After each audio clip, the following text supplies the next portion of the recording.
बच्चों, आज हम आपके सामने जो टॉपिक लेके आए हैं वो है वस्तु स्वातंत्र्यवाद यानी कि रियलिज्म।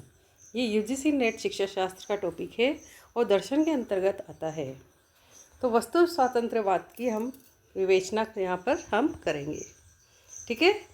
नंबर 1, वस्तु स्वातंत्र्यवाद पद दर्शन शास्त्र के निम्नलिखित क्षेत्रों में किस पर सबसे अधिक लागू होता है। तो जहाँ तक वस्तु स्वातंत्र्यवाद का प्रश्न है, तो वस्तु स्वातंत्र्य यानी कि वो वस्तु जो स्वतंत्र रूप से उपयोग में आती है। जैसे कि क्या है वस्तु स्वातंत्र्यवाद? जैसे पानी है, हवा है। ठीक है। तो इससे दर्शन शास्त्र के निम्नलिखित क्षेत्रों में सबसे अधिक किस पे लागू होती है? ज्ञान पे, क्योंकि हम ज्ञान के द्वारा ही इनको समझ पाते हैं। दूसरा क्वेश्चन है, यथार्थवाद पर पद दर्शन शास्त्र के निम्नलिखित क्षेत्रों में किस पर सबसे अधिक लागू होता है? यथार्थवाद लागू होता है तत्व ज्ञान पे। यदि हमें तत्व का पूरा ज्ञान है तो उन्हें किस प्रकार से उपयोग करना है, उसका क्या करना है, उसे किस तरह से कौन सी कंडीशन में कैसे अप्लाई करना है, ये हमें पता होगा। तीसरा क्वेश्चन है, वस्तु स्वातंत्र्यवाद के सिद्धांत निम्नलिखित में से कौन से हैं? तो वस्तु ज्ञान से स्वतंत्र है, गुण वस्तु में है, वस्तुएं सार्वजनिक है, उपरोक्त सभी। तो यहाँ पर वस्तु से हमें पता है कि जल, वायु, अग्नि, इन सब के बारे में तो वस्तु स्वतंत्र है, प्रति स्वतंत्र है। उसे व्यक्ति अपने अपने अनुसार उसका उपयोग कर लेता है और पूरी प्रकृति में वो मौजूद है। वस्तु में गुण है, क्योंकि पानी हमें स्वस्थ रखता है, जीवित रखता है। हवा हमें जीवित रखती है, हमारे शरीर के लिए हमारे श्वासों के लिए आवश्यक है ना। अग्नि तत्व हमारे लिए बहुत ज़रूरी है। और वस्तुएं सार्वजनिक है, यानी कि सभी जगह व्याप्त है, सबको उपलब्ध है। स्वातंत्र्यवाद के प्रकार निम्नलिखित में से कौन कौन से हैं? तो स्वातंत्र्यवाद के प्रकार है सरल वस्तु स्वातंत्र्यवाद, वैज्ञानिक वस्तु स्वातंत्र्यवाद, समीक्षात्मक वस्तु स्वातंत्र्यवाद। क्वेश्चन नंबर 5, वस्तुओं का अस्तित्व ज्ञान से स्वतंत्र होता है। सामान्य बुद्धि का यह सिद्धांत निम्नलिखित में से किसका है? तो ये ज्ञान से स्वतंत्र होता है। वस्तुओं का बिल्कुल अस्तित्व ज्ञान से स्वतंत्र था। जब मानव को ज्ञान नहीं था तभी वस्तु उपलब्ध थी। तो ठीक है, तो किस में आएगा? ये सरल वस्तु स्वातंत्र्यवाद में आएगा। अगला क्वेश्चन देखते हैं, वस्तुओं का अस्तित्व स्वतंत्र है परंतु तत्संबंधी विचार मनस पर निर्भर है। यह सिद्धांत निम्नलिखित में से किसका है? तो वस्तुओं का तो अस्तित्व स्वतंत्र है, ये तो हमें पता है, हम देख भी रहे हैं। अग्नि, वायु, जल, इन सब ये स्वतंत्र रूप से, प्रकाश, सब कुछ स्वतंत्र रूप से हमें व्याप्त है, पूरे संसार में व्याप्त है और इनको हम देख भी रहे हैं। लेकिन परंतु तत्संबंधी विचार मनस पर निर्भर है। लेकिन जो तत्संबंधी विचार है वो मनस यानी कि हमारे मन पे निर्भर करता है। ये सिद्धांत निम्नलिखित में से किसका है? तो वैज्ञानिक वस्तु स्वातंत्र्यवाद का ये सिद्धांत है। क्वेश्चन नंबर 7 है, संपूर्ण वस्तु नहीं बल्कि उसके कुछ पहलू ज्ञान का विषय है। यह सिद्धांत निम्नलिखित में से किसका है? तो नव्य वस्तु स्वातंत्र्यवाद का है। फिर संपूर्ण वस्तु का तो अध्ययन आज तक कोई कर ही नहीं पाया है। ठीक है, लेकिन उसके कुछ पहलू का ज्ञान जरूर हम विषय के रूप में कर लेते हैं। तो ये नव्य वस्तु स्वातंत्र्यवाद के अंतर्गत आता है। क्वेश्चन नंबर 8 है, विभिन्न व्यक्तियों को एक वस्तु का ज्ञान भिन्न भिन्न हो सकता है। यह मत निम्नलिखित में से किसका है? तो समीक्षात्मक वस्तु स्वातंत्र्यवाद का ये कथन है। ये क्या होता है कि विभिन्न व्यक्तियों को एक वस्तु का ज्ञान भिन्न भिन्न हो सकता है। किसी ने अपने श्वास पे नियंत्रण कर लिया, किसी ने अग्नि तत्व पे नियंत्रण कर लिया, किसी ने जल तत्व में नियंत्रण कर लिया। तो ये सबके अलग अलग एक्सपीरियंस, अलग अलग ज्ञान अनुभव हो सकते हैं। लेकिन ये मत किसका है कि ये भिन्न भिन्न हो सकता है? तो ये समीक्षा करने वाले लोगों के ऊपर डिपेंड करता है कि इसकी समीक्षा किसने किस तरीके से की है, उसने उसको किस तरीके से अनुभव किया है। ठीक है। क्वेश्चन नंबर 9, वस्तु स्वातंत्र्यवाद अध्यात्मवाद से निम्नलिखित किन क्षेत्रों में अनिवार्य रूप से भिन्न है? तो ये प्रमाण शास्त्र के आधार पे भिन्न है कि जिस तरह से हमारे सामने प्रमाण आते हैं उसी के अनुसार ये उस पर जैसे जैसे प्रमाण आते जाएंगे वैसे वैसे उसका एक चैप्टर बनता चला जाएगा और उसके आधार पे ये अन्य से भिन्न हो जाता है। ठीक है, क्योंकि आध्यात्मवाद का कि किस तरीके से है, तो जल, वायु, अग्नि ये तो हमें दिखाई दे रहे हैं। लेकिन अध्यात्मवाद एक कि ईश्वर ऐसी सत्ता है जो हमें दिखाई नहीं देती है, लेकिन ये कहते हैं कि इन सबको बनाने वाला एक ईश्वर है। एक परम सत्ता वाला व्यक्ति है जिसने इन सबको बनाया है। और क्योंकि यदि ये सब नहीं होते तो मनुष्य जीवन का मनुष्य का जो शरीर है वो इन पंच तत्वों में से बना हुआ है, तो इससे उसका उपयोग नहीं कर पाता वो और जीवित नहीं रह पाता। तो इसको इन सब पंच तत्वों को बनाने वाली भी एक शक्ति है, वो अध्यात्मवाद कहलाती है। और उससे हम पंच तत्वों का उपयोग करके हमारे जीवन में हमारे अच्छे कर्मों द्वारा हम मोक्ष की प्राप्ति कर सकते हैं, ये आध्यात्मवाद बताता है। तो ये किसके आधार पे भिन्न है कि ये प्रमाणों के आधार पे भिन्न है, तो प्रमाण शास्त्र इसका आंसर है। अगले देखते हैं क्वेश्चन नंबर 10, प्रमाण शास्त्र में वस्तु स्वतंत्रवादी निम्नलिखित में से किन बातों को मानते हैं? तो वस्तु का स्वतंत्र अस्तित्व है, ठीक है, ये मैं शुरू से आपको बता रही हूँ। वस्तु में गुण है, ज्ञान वस्तु को प्रभावित नहीं करता, तो ये सारे के सारे इसमें आते हैं। क्वेश्चन नंबर 11, आदर्शवादियों की तुलना में वस्तु स्वतंत्रवादी निम्नलिखित में से किस तत्व ज्ञान को मानते हैं? तो स्वतंत्र प्रगति को मानते हैं, सामंजस्य नहीं है, मानव केंद्रित नहीं है।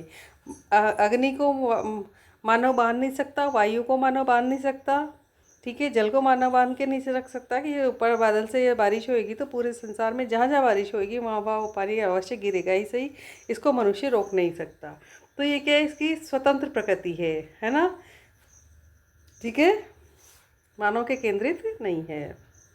क्वेश्चन नंबर 12, सरल वस्तु स्वतंत्रवाद की प्रमुख मान्यताएं निम्नलिखित में से क्या है? तो वस्तु का स्वतंत्र अस्तित्व है, वस्तु में अपने आप में भी गुण है और ज्ञान से अप्रभावित है।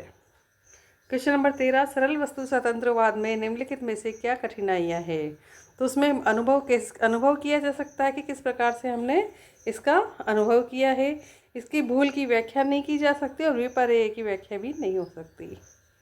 क्वेश्चन नंबर 14, सरल वस्तु स्वतंत्रवाद सत्य के निम्नलिखित सिद्धांतों में से किसको मानता है? तो ये मानता है अनुकूलतावादी सिद्धांत का, ठीक है, ये कहते हैं कि कोई ना कोई इसके साथ अनुकूलन अवश्य कर रहा है। क्वेश्चन नंबर 15, वैज्ञानिक वस्तु स्वतंत्रवाद ज्ञान की प्रक्रिया में निम्नलिखित में से किन में अंतर करता है? तो मनस में करता है, विचार में करता है, वस्तु में करता है। क्योंकि वैज्ञानिक है वो तथ्यों पे आधारित है, वो हर चीज़ का प्रैक्टिकल करके देखते हैं, उनसे उसमें उपयोग करके देखते हैं, उसके बाद ही उस पर विचार देते हैं और उसके बाद ही उसकी जो थ्योरी है तथ्य सामने आते हैं, ठीक है।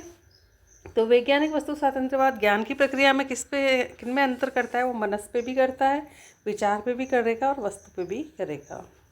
क्वेश्चन नंबर 16, वैज्ञानिक वस्तु स्वतंत्रवाद निम्नलिखित में से किसने आरंभ किया? तो ये आरंभ किया था जॉन लॉक ने। क्वेश्चन नंबर 17, वैज्ञानिक वस्तु स्वतंत्रवाद निम्नलिखित में से किसको ज्ञाता पर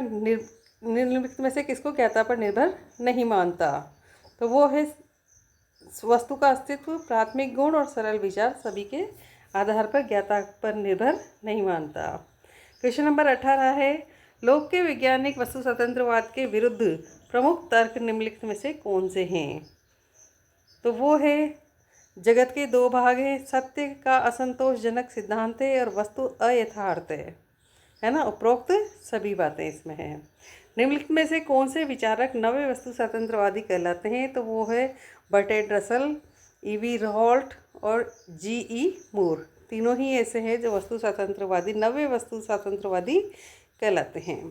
क्वेश्चन नंबर 20, आदर्शवाद का सबसे प्रसिद्ध खंडन निम्नलिखित में से किसने उपस्थित किया?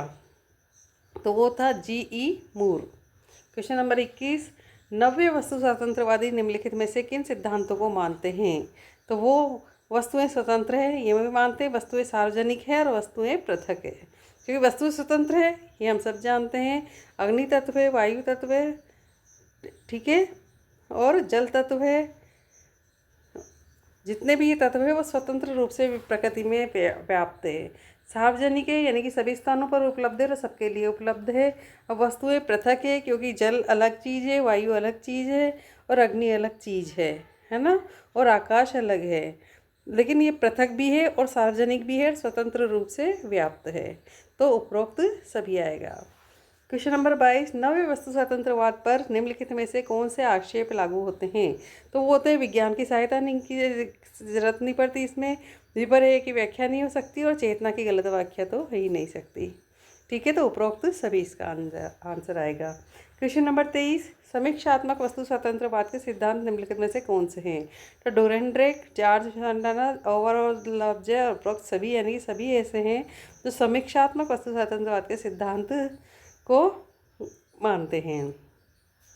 समीक्षात्मक वस्तु स्वतंत्रवाद के सिद्धांत निम्नलिखित में से कौन कौन से हैं?